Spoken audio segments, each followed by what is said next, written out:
ನಾನ್ ಸುಷ್ಮಾ. ವೆಜೆಂಡರ್ಸ್ ಚಾನೆಲ್ಗೆ ಸ್ವಾಗತ ಸುಸ್ವಾಗತ. ಕರ್ನಾಟಕದ ಕಾಶ್ಮೀರ ಎಂದೇ ಕರೆಸಿಕೊಳ್ಳುವಂತಹ ಉತ್ತರ ಕನ್ನಡ ಜಿಲ್ಲೆಯ ಪ್ರಮುಖ ನಗರದ ಶಿರದಂತಿರುವ ಈ ಮಾರಿಕಾಂಬಾ ನೆಲೆ ನೀವು ಖಂಡಿತ ಒಮ್ಮೆ ನೋಡಲೇಬೇಕು ಫ್ರೆಂಡ್ಸ್. ಅದರಲ್ಲೂ ಕರ್ನಾಟಕದ ಶಕ್ತಿ ಪೀಠಗಳಲ್ಲಿ ಒಂದು ಈ ಮಾರಿಕಾಂಬಾ ದೇವಸ್ಥಾನ. ಫ್ರೆಂಡ್ಸ್, ನೀವು ಬಂದ ತಕ್ಷಣ ಎಂಟರ್ ಆದ ತಕ್ಷಣ ಅಲ್ಲಿ ಸೈಡಲ್ಲಿ ಎಲ್ಲ ಕಾಲು ತೊಳೆಯೋದಕ್ಕೆಲ್ಲ ವ್ಯವಸ್ಥೆ ಇರುತ್ತೆ. ಹಾಗೆ ನಮ್ಮ ಪಾದರಕ್ಷೆಗಳನ್ನು ಕೂಡ ಇಟ್ಕೊಳ್ಳೋದಕ್ಕೆ ವ್ಯವಸ್ಥೆ ಇರುತ್ತೆ. ಹಾಗೆ ಎದುರುಗಡೆ ಬಂದ್ರೆ ಈ ರೀತಿ ಹಣ್ಣು, ಕಾಯಿ, ಹೂವುಗಳು ದೇವಿಗೆ ಅರ್ಪಿಸೋದಕ್ಕೆ ಅಂತ ಬೇಕಾಗಿರುವಂತಹ ಎಲ್ಲಾ ಸಾಮಗ್ರಿಗಳು ಎದುರುಗಡೆನೆ ಸಿಗ್ತವೆ. ಹಾಗೆ ಈ ಕಡೆ ಪಕ್ಕಕ್ಕೆ ಬಳೆಗಳು ಕೂಡ ಇರ್ತವೆ. ನಾವು ಉಡಿ ತುಂಬೋದಕ್ಕೆ ಅಂತ ಕೂಡ ಉಡಿ ಕೂಡ ವ್ಯವಸ್ಥೆ ಇರುತ್ತೆ. ಹಾಗೆ ಈಗ ನೋಡಿ, ನಾವು ಎಂಟ್ರೆನ್ಸ್ ಇಂದ ಹೋಗ್ತಾ ಇದೀವಿ. ನೋಡೋದಕ್ಕೆ ಎರಡು ಕಣ್ಣು ಸಾಲದು ಅಂತಾನೆ ಹೇಳ್ಬಹುದು ಫ್ರೆಂಡ್ಸ್. ತುಂಬಾನೇ ಚೆನ್ನಾಗಿದೆ. ಹಾಗೆ ಎಂಟ್ರೆನ್ಸ್ ನಲ್ಲಿ ನೋಡ್ತಾ ಇದ್ದೀರಾ, ಎರಡು ಬಂಗಾರ ಬಣ್ಣದಲ್ಲಿರುವಂತಹ ಆನೆಗಳು ಎಲ್ಲರನ್ನು ಕೈ ಬೀಸಿ ಕರೆಯುವ ಸಂಕೇತವಾಗಿದೆ ಅಂತ ಹೇಳ್ಬಹುದು. 16ನೇ ಶತಮಾನ 1688ರಲ್ಲಿ ಈ ದೇವಸ್ಥಾನ ನಿರ್ಮಾಣ ಆಯಿತು. ಅದರಲ್ಲೂ ಕರ್ನಾಟಕದ ಬಾಕಿ ದೇವಸ್ಥಾನಗಳನ್ನ ನೋಡಿ ಇಲ್ಲಿನ ಆರ್ಕಿಟೆಕ್ಚರ್ ತುಂಬಾನೇ ಡಿಫ್ರೆಂಟ್ ಆಗಿದೆ, ತುಂಬಾನೇ ಚೆನ್ನಾಗಿದೆ ಅಂತ ಹೇಳ್ಬಹುದು ಫ್ರೆಂಡ್ಸ್. ಮತ್ತೆ ನೀವು ಈ ಗೋಡೆಗಳ ಮೇಲೆ ಇರುವಂತಹ ಆರ್ಟ್ ಅನ್ನ ನೋಡಿದ್ರಿ ಅಲ್ವಾ ಫ್ರೆಂಡ್ಸ್. ಇದು ಕಾವ್ಯ ಆರ್ಟ್ ಅಂತ ಕರೀತಾರೆ. ತುಂಬಾನೇ ಚೆನ್ನಾಗಿರುತ್ತೆ, ತುಂಬಾ ಡಿಫ್ರೆಂಟ್ ಆಗಿದೆ. ಹಾಗೆ ನವರಾತ್ರಿಯಲ್ಲಂತೂ 9 ದಿನ ತುಂಬಾ ವಿಜೃಂಭಣೆಯಿಂದ ಕಾರ್ಯಕ್ರಮಗಳು ಇಲ್ಲಿ ನಡೀತವೆ. ಹಾಗೆ ನೀವಲ್ಲಿ ನೋಡ್ತಾ ಇರ್ಬೋದು 9 ದುರ್ಗೆಯರ ಫೋಟೋಗಳು ಕೂಡ ಇದೆ ಇಲ್ಲಿ. ಹಾಗೆ ಈ ಸೈಡ್ ನಲ್ಲಿ ಎಲ್ಲ ನೋಡಿ ಬೇರೆ ಬೇರೆ ರೀತಿಯ ಪೂಜೆಗಳು, ಪ್ರತಿಯೊಂದು ವಿಭಾಗಕ್ಕೂ ಬೇರೆ ಬೇರೆ ಆದಂತ ಕೌಂಟರ್ಗಳಿವೆ. ಈ ರೀತಿ ನಾವು ಯಾವ ರೀತಿ ಪೂಜೆಯನ್ನ ಮಾಡಿಸ್ತೀವಿ ಅಂತ ಆ ರೀತಿ ಎಲ್ಲ ಮಾಡಿಸ್ಬಹುದು. ಮತ್ತೆ ನೋಡಿ, ಇಲ್ಲಿ 9 ದಿನನೂ ಪ್ರತಿದಿನ ಎಲ್ಲ ಯಕ್ಷಗಾನ, ಭರತನಾಟ್ಯ, ಹಾಗೆ ಬೇರೆ ಬೇರೆ ರೀತಿ ಸಾಂಸ್ಕೃತಿಕ ಕಾರ್ಯಕ್ರಮಗಳು ನಡೀತಾನೆ ಇರ್ತವೆ. ಆಕ್ಚುಲಿ ನಾನು ಸಣ್ಣಕ್ಕಿದ್ದಾಗ ಎಲ್ಲ ಇಲ್ಲಿ ಹಾಡಿಗೆ ಮತ್ತೆ ರಂಗೋಲಿ ಸ್ಪರ್ಧೆಗೆ ಎಲ್ಲ ಕೊಟ್ಟಿದ್ದೆ. 1-2ರಲ್ಲಿ ಪ್ರೈಸ್ ಕೂಡ ನನಗೆ ಬಂದಿತ್ತು. ಹಾಗೆ ಈ ಕಡೆಗೆ ನೋಡಿ, ಹಾಗೆ ಮುಂದೆ ಬಂದ್ರೆ ದರ್ಶನಕ್ಕೆ ದಾರಿ ಅಂತ ಇದೆ ಫ್ರೆಂಡ್ಸ್. ಹಾಗೆ ಈಗ ನೋಡಿ, ನಾವು ಮಾರಿಕಾಂಬಾ ಗರ್ಭಗುಡಿ ಒಳಗಡೆ ಆಕ್ಚುಲಿ ಫೋಟೋ ಅಲೋ ಇಲ್ಲ, ಸೊ ನಾನು ಇಲ್ಲಿಂದನೇ ತೋರಿಸ್ಕೊಡ್ತಾ ಇದ್ದೀನಿ. ತುಂಬಾನೇ ಚೆನ್ನಾಗಿದೆ. ಮತ್ತೇನಂದ್ರೆ, ನೀವು ಯಾವುದೇ ಸಮಯದಲ್ಲಿ ಈ ದೇವಸ್ಥಾನಕ್ಕೆ ಬಂದ್ರೂ ಅಷ್ಟೇ ಫ್ರೆಂಡ್ಸ್, ಜನರು ಇದ್ದೇ ಇರ್ತಾರೆ ನೋಡಿ. ಪ್ರತಿ ಒಂದು ಬೆಳ್ಳಿಯಲ್ಲಿ ಮಾಡಿರುವಂತಹ ಈ ಬಾಗಿಲು ಎಷ್ಟು ಚೆನ್ನಾಗಿದೆ ಅಂದ್ರೆ, ನೀವು ಒಂದ್ಸಾರಿ ಈ ಮಾರಿಕಾಂಬಾ ದೇವಸ್ಥಾನಕ್ಕೆ ಬಂದೇ ಈ ಸೊಬಗನ್ನ ಸವಿಯಬೇಕು ಅಂತ ಹೇಳ್ಬೋದು ಫ್ರೆಂಡ್ಸ್.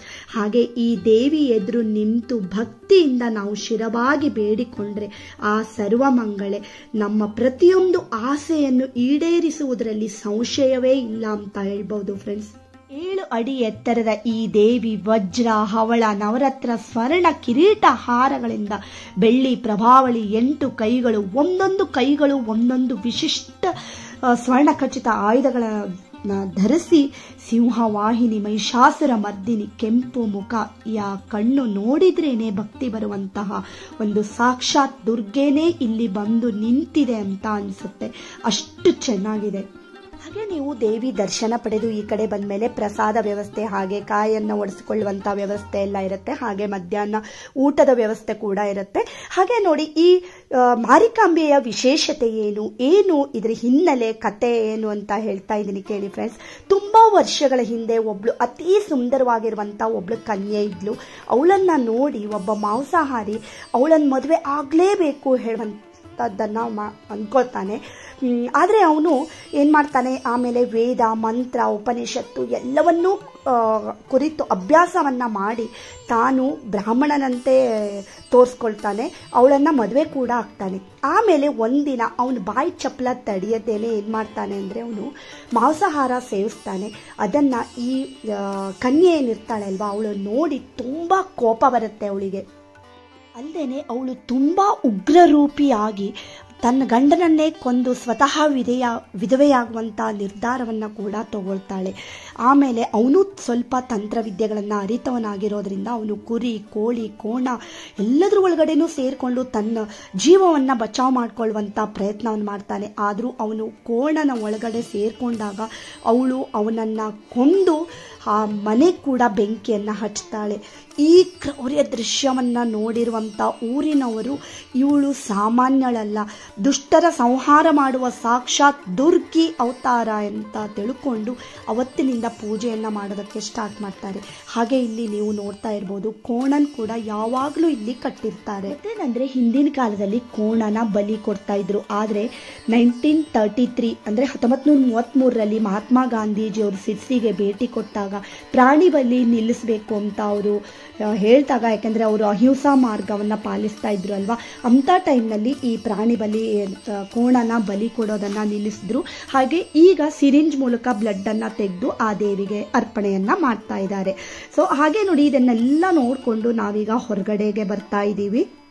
ಮತ್ತೆ ನೀವು ನೋಡ್ತಾ ಇರ್ಬೋದು ಫ್ರೆಂಡ್ಸ್, ಕರ್ನಾಟಕದ ಅತಿ ದೊಡ್ಡ ಜಾತ್ರೆಗಳಲ್ಲಿ ಶಿರಸಿ ಮಾರಿಕಾಂಬಾ ಜಾತ್ರೆ ಕೂಡ ಒಂದು. ಖಂಡಿತ ನೀವು ಒಂದ್ಸರಿ ಈ ಮಾರಿಕಾಂಬಾ ಜಾತ್ರೆಯ ಸೊಬಗನ್ನ ಸವಿಯಿರಿ. ಮತ್ತೆ ನೋಡಿ ಫ್ರೆಂಡ್ಸ್, 2 ವರ್ಷಕ್ಕೊಮ್ಮೆ ಜಾತ್ರೆ ಬರುತ್ತೆ. ಈ ವರ್ಷ ಕೂಡ ಮಾರ್ಚ್ದಲ್ಲಿ ಜಾತ್ರೆ ಇದೆ. ಸೊ ನಿಮ್ಗೇನಾದ್ರೂ ನೋಡಬೇಕು ಅಂದರೆ ಮಾರ್ಚ್ದಲ್ಲಿ ನೀವು ಸಿರ್ಸಿಯನ್ನ ಭೇಟಿ ಮಾಡಬಹುದು.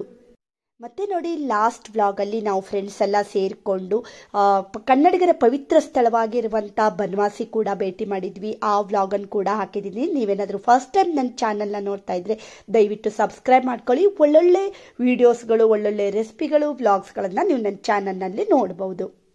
ಇವತ್ತಿನ ವಿಡಿಯೋ ನಿಮ್ಗೇನಾದ್ರೂ ಇಷ್ಟ ಆದರೆ, ಮಾರಿಕಾಂಬಾ ದೇವಿ ಕೃಪೆ ನಿಮ್ಗೇನಾದ್ರೂ ಬೇಕು ಅಂದರೆ ಒಂದು ನಮಸ್ಕಾರವನ್ನ ಮಾಡಿ ಇವತ್ತಿನ ವಿಡಿಯೋವನ್ನ ಮುಗಿಸ್ತಾ ಇದ್ದೀನಿ ಫ್ರೆಂಡ್ಸ್. ಇನ್ನೊಂದು ಒಳ್ಳೆ ಸಿರ್ಸಿ ಪ್ಲೇಸ್ ಜೊತೆಗೆ ಬರ್ತಾ ಇದ್ದೀನಿ. ಅಲ್ಲಿವರೆಗೂ take care. Thank you for watching.